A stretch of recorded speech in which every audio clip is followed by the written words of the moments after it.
What's up, YouTube? Welcome to another episode of the Undergrad Forum. And today's topic by viewer request is what books and resources did I use for anatomy in medical school, and how did I go about studying for it? Now, when I saw that question, I thought, that's kind of weird. Who cares what I did for anatomy? It's not that serious. But then I realized anatomy was serious. It was like one of the most important classes you take in all of first year. It's the class that lets you properly take a physical exam. It's a class that lets you actually think about pathology. Because prior to anatomy, you don't really know where everything is. And so, when you're kind of checking for cholecystitis or appendicitis, if you don't know the anatomy, you're just going with the motions. You're not really thinking through. So anatomy is, in my opinion, my biased and never humble opinion, anatomy is the best class of first year. If you have a good professor, you'll have fun lectures, but the material itself is pretty interesting. It's just what is where and what do we call it? What does it do? It's what happens if something goes wrong. It's a pretty fun course. So lectures should inherently be kind of enjoyable. Second, very interesting, very unique to medical school, you get to work on cadavers. You get to do dissections. You get to teach your dissections. You learn from your classmates. You spend a lot of time in the lab in addition to studying your lecture in the book. So it's a very involved course. That kind of level of working with a cadaver very heavily and also working with lecture notes and professors, that's something kind of unique to anatomy.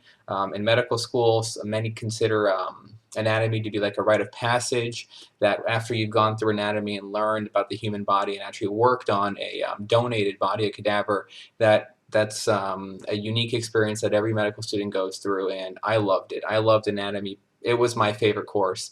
And it makes, it's like after I thought about the question for a while, what did you use? It makes sense because some people consider it the hardest course of first year. I don't. I by no means, in my opinion, is anatomy the hardest course. It's pure memorization, and if you can get yourself into it, it's pretty fun. So I wouldn't worry about it, but I'm going to walk you through it. I'm going to tell you what I did. I'm going to tell you what resources I used, and hopefully, anatomy is a pretty intimidating course in the beginning, but hopefully these points will kind of set you at ease, as is the point of all my videos. I'm not trying to scare you. I'm not trying to tell you something's hard. I'm just trying to tell you the truth and to tell you it's not that bad, and it's a lot of fun if you go about it the right way. So let's just talk about resources very quickly. Very first thing is first for any class. The professor at your school is going to give you lectures, and there's lecture notes and PowerPoints or core notes or whatever. Read those, stick with those. They're important. Don't brush them aside because most likely the exams will come from those, right? That hopefully isn't new to you by this point. You get this concept, but it's true. You can study all the anatomy you want, and but the lecture notes are going to be focusing on certain things, and you just don't want to put yourself at a disadvantage by not studying those. So number one, do that. But that's kind of obvious. So now let's talk about strategy for anatomy. So anatomy was the only class in first year that I bought the textbook and bought additional resources and used them all. I probably shouldn't say that, but really it's the only class I cared enough to do that. And anatomy is kind of unique in that multiple resources are kind of expected, and they're very useful. So here's my first one. So this is a textbook that I use. This was my school's textbook. It's Essential Clinical Anatomy by Moore. I don't care. It's Moore. We say Moore. And I got this on Amazon because it's cheaper on Amazon. Why not? And this is literally a textbook of anatomy. This is not an atlas of anatomy. What's the difference, you're asking? I'll tell you. A textbook is literally a textbook like you've been reading your entire life. Okay, that's a horrible section to turn to. Okay, so that's not. Let me find you a good, pretty section to get the point across. I keep hitting this.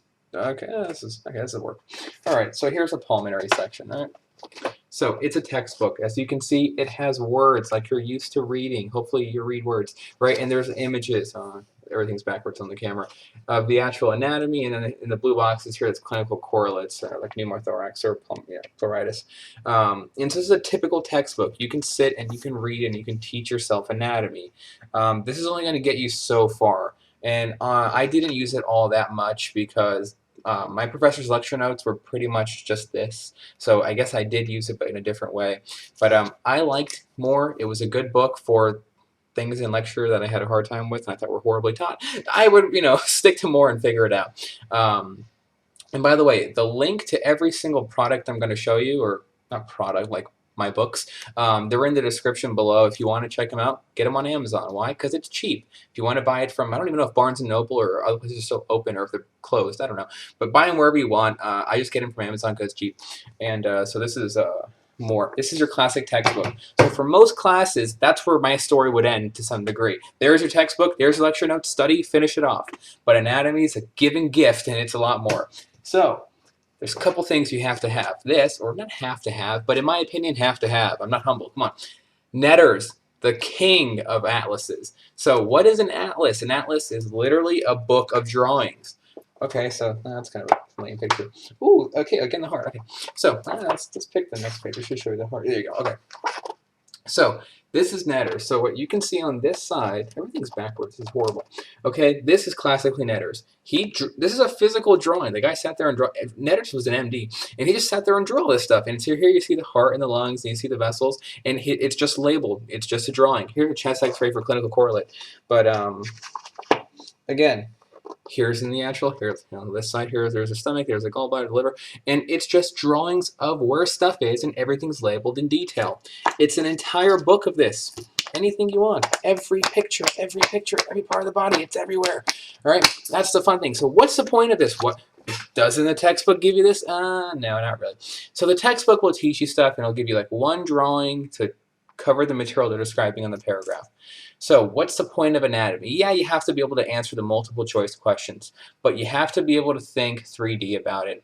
Because I'm sure all schools have this, that the actual testing portion is that you have a written exam. That's usually a multiple choice, and that's where the textbook comes in and the lectures to make sure you understand the concepts and can answer correctly. But at almost every school, I'm sure they have a practical, which means so you go in, you do dissections on your cadaver, and then at the end of a certain section for an exam, you will all be in the lab again, and the professors have tagged various structures on all the cadavers, and you like walk around in an organized fashion and answer questions that relate to a pinned structure. So what that means is, say you're next to a cadaver, or we just use the term a body, and a certain vessel is tagged. One, you have to just be able to look at the cadaver and say, okay, I know what that vessel is. You've identified it. The question, if they're nice, will be, what is this structure? But that's never the case. They're never that nice. It's always a secondary or tertiary question as, okay, so the following structure that's pinned, they won't tell you what it is, you're supposed to kind of figure it out, supplies what organ? That's like going to be the question. Or is an antagonist to what, if it's like a tendon or a muscle? So you have to be able to identify structures. And number one with being able to do that is, one, studying the material and going into lab a lot and looking at various bodies, looking at the structure. But how are you going to know what you're looking at? Yes, your professors are there when it's like dissection time and teaching time, but netters is where that comes in. So here's like head and neck anatomy. Say you're in the lab, you're working with your cadaver, and you're looking at the muscles. You're like, man, what am I looking at? This is where netters comes in. It's literally an atlas or like a map of all the structures. So you have to be able, so the way I would use netters is twofold. One, I would use it with my lecture notes, but two, I would use it as like a quizzing method where I would just look at the pictures, right? And I'll show you this with my iPad. Why do I keep going? Okay, there you go. You can hear the stomach again, and the fundus of the stomach. And then, so what you would see is in the rugae. So you would kind of like cover these up for yourself and just be like, what am I looking at? And try to identify structures. Because no, cadavers don't look as nice as netters. I apologize. Nothing looks as pretty. But if you can identify them on netters, you kind of have like a working map in your mind, a Google Maps of sorts of the human body in your head. Oh, that was cheesy.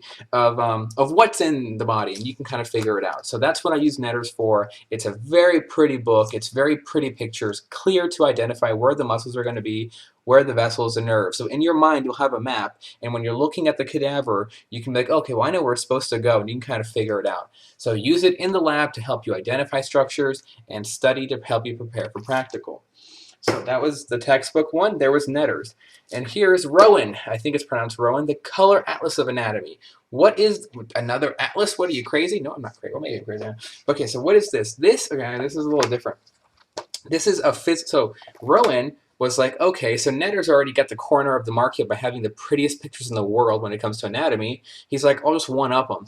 Because the pictures, like I said, they're not realistic. I mean, they're so pretty and well drawn and well colored. It never looks like that. So what Rohen did, graphic warning, these are pictures of real cadavers. What he did was he just took a ton of cadavers, dissected everything that one would want to see, pretty much copied Netter's, and he took pictures. And then he did the same thing. Drew little lines to all the muscles, vessels, and everything, and then just labeled them here on the bottom. This is where I would kind of practice my, just go to that section. So here's like the back, and let's see, okay, the lung colored in a weird way. I don't like that. And here's the heart, and here, okay, that's the thoracic cavity again, right? So you can see, but it's literally a human. This is a cadaver that they dissected, and they labeled all the structures. What's the beauty of this? Netter's is very pretty, and it's kind of like a nice first run through. That's what I would do. Number one, go through the lecture notes. Number two, go through the textbook if you're in the mood, if the lecture notes didn't do it. Three, go through Netter's, get a pretty idea of what it's supposed to look like. Four, you're in the lab, hopefully, you're looking at the bodies, and you're in there. You can use Rohen, you can use Netter's to help you identify. When you're at home, this is what I would do with Rohen. And I didn't want to go into lab because it's, I got to drive there, I got to get ready, I got to go in, got to find a good body. And I just want to look at a few structures. Just open up Rohen, just look at what you want, and just see where it is. And it's a real cadaver picture. It's a beautiful dissection. I mean, hopefully your classmates can do dissections that well, but not everyone can. But that's the beauty of it. It's real cadaver pictures, and you can really see what it's supposed to look like. So using Rohen's and using Netter's together, it's really the best of both worlds, and you'll develop in the understanding of anatomy. You'll just know where things are, and that's the point of anatomy. Where are things, and what do they do? How do you learn it? Lecture material with the book if you're in the mood, Netter's and Rohen. That's what I did. Third thing I did, just because I had it, so I have my iPad, I'll try to show it to you here, that I have an app. It's an atlas you can buy the book version of. I just happen to get the app here. Let me bring it up. It's called Theme Atlas, and it's just like Netter's. It's drawn, but where do I have it here? One second. Sorry for this. Okay, there it is. So it's okay. So if you want to get it, you would get an app called Modality, and you probably can't see it all that well. And here is the Atlas of Anatomy by theme, and so it's organized by section. It's the same as Netter's really, but I thought what I liked about it was, let me just pick the thorax here. I'll just pick a random section. Let's find something that looks kind of cool. Okay, we keep going for the heart here today. Okay, and so what I like about it is that, yes, it is drawn just like Netter's is, and the pictures are absolutely gorgeous. Just like Netter's, really nice. See, all the arteries are in red, the vessels, the veins are in blue, and in yellow you have all the nerves. Same color coding system as with anything in the world, but also with Netter's. But what makes this really valuable, if you remember a Netter's that had little like a line and it had the identification of the structure. Here it doesn't have that. It has little red pins, if you can see that. So if I click on a red pin, it then tells me what it is. So I would use this lastly. I would kind of actually use it more like before I would go to bed for whatever I studied that day. And I would sit there and I would just go through all the pins and test myself. Like I would look at the structure and be like, okay, this is what I think it is. Oh, wow, is that the thymus? Yes, it is. Wow, I'm a genius. Okay. Anyways, but yeah, and I just kind of test myself that way because it's the same beautiful pictures. You can buy Netter's on this, but my school gave me a theme atlas, so I just used it. But you can just go through it, identify all the pins. It has a search function, a lot easier than that using a book. And it's on your iPads everywhere you go. It's also on your iPhone. How much does it cost? I don't know. Look it up. But seriously, I'm joking. But really, those are the resources I use. I use 3 atlases and my lecture notes in the book. And of course, heavily spending time in the lab because, yes, that's my cat. Because you're going to have a practical section and you want to do well on it. It's for my school, practical was a huge portion of our grade, much, much more than the multiple choice, and you want to do well. So that was the resources that I used. Strategy-wise, this video is running long, but I'll just try to mention it quickly. How do you study for anatomy? You really have to just put in the hours to do rote memorization, and I use flashcards in a unique way, in the sense that every bullet point that I would see, every point I would see on a PowerPoint slide of my professor's lectures, I would make them into a flashcard. So one, you have to be able to identify structures, no doubt about it. But all of the content that you actually see in the textbook, you can just sit and read it. But I had a hard time with that for anatomy because it was a lot of memorization, and I had no anatomy background coming into medical school. So I really wanted to do well.